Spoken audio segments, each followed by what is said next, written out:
Manipulation is sometimes a lie, but true masters don't lie, they just convince you. My name is Michael Gray. I am 40 years old. I am a Harvard-educated corporate strategist. For 15 years, I guided America's largest technology companies, but my true mastery lies in mind games. I work with people, not data. I play with perception, not emotions. When did I trust? That's when I lost the game, but only the first round.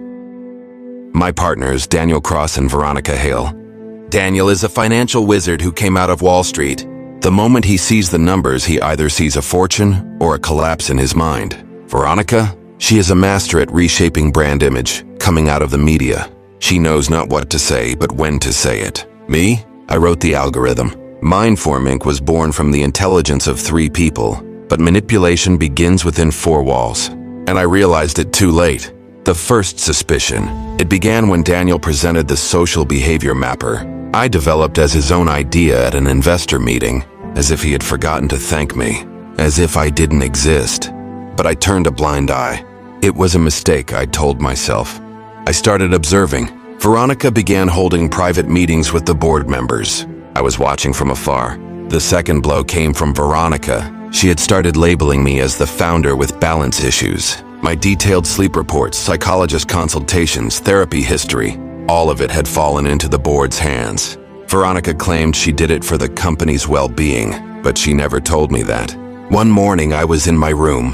While drinking my coffee, I accidentally saw an internal message left open on the system. Subject MG, risk factor? As I read it, my hands went ice cold. Advanced creativity syndrome. Intense possessive behavior. Creates uncertainty in the decision-making process. They weren't describing me. They were rewriting me. I wasn't excluded without realizing it. I was isolated step by step. I was removed from meetings. I was quietly erased from decision-making processes. My projects were put on hold. My presentations were canceled, and no one said it directly. The biggest manipulation? No one tells you you're no longer wanted. They just act as if you don't exist. And one day you start to believe you really don't exist. I turned on my computer early in the morning. There was a cold email in my inbox. Just one sentence. Your employment contract has been terminated by the board of directors. No explanation, no discussion. Just the door. But there was one thing they didn't understand. They thought they had silenced me. But up until that moment, I had only been observing. I documented every step of this process. Every glance, every email, every fake smile. They thought they had pushed me out of the game, but I had built the board of this game with my own hands. I coded how the pieces would move. Now it was my turn, and I never attack directly. I make them think. I make them question. I set the stage for them to trust each other, and then I let go, so they can devour each other. Silence is peace for most people, but for me, it's a battle plan. They buried me in silence, but they forgot. I breathe there, and I prepare myself silently. The first step was to remind them of what they had forgotten. Veronica liked to play with her mind, but I sowed small seeds of doubt in her mind. I brought old correspondence back into view. A mistake she made years ago was served up as if it had just happened. It looked like it had leaked online, but it was arranged to reach only her. One day she asked her assistant, "Could Michael still be in the system? Does he still have access to our servers?" Actually, he didn't, but he now believed it. And belief is a more powerful weapon than data. Step 2, Daniel. The financial world is built on trust. I didn't just break that trust. I created a fake version of everything.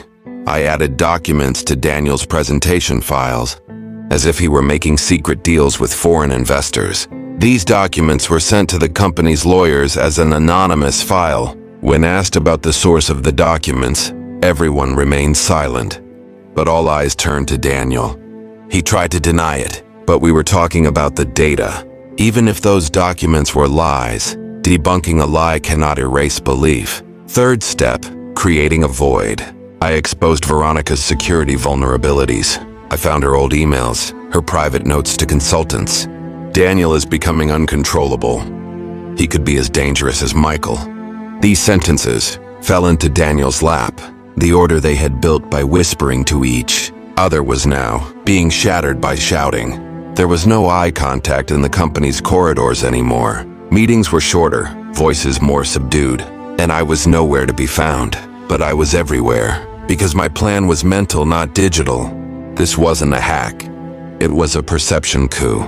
My final move, not to remind, but to make them forget. I erased all digital traces of myself. Emails, presentations, documents. I prepared a report that didn't even include my name, but detailed all the manipulations. The report was just an analysis, but every page revealed Daniel's greed and Veronica's hypocrisy. The report was presented to the board of directors as an anonymous employee contribution. I left no fingerprints. The board loved the report. An emergency meeting was called immediately. The company's trust crisis was confirmed.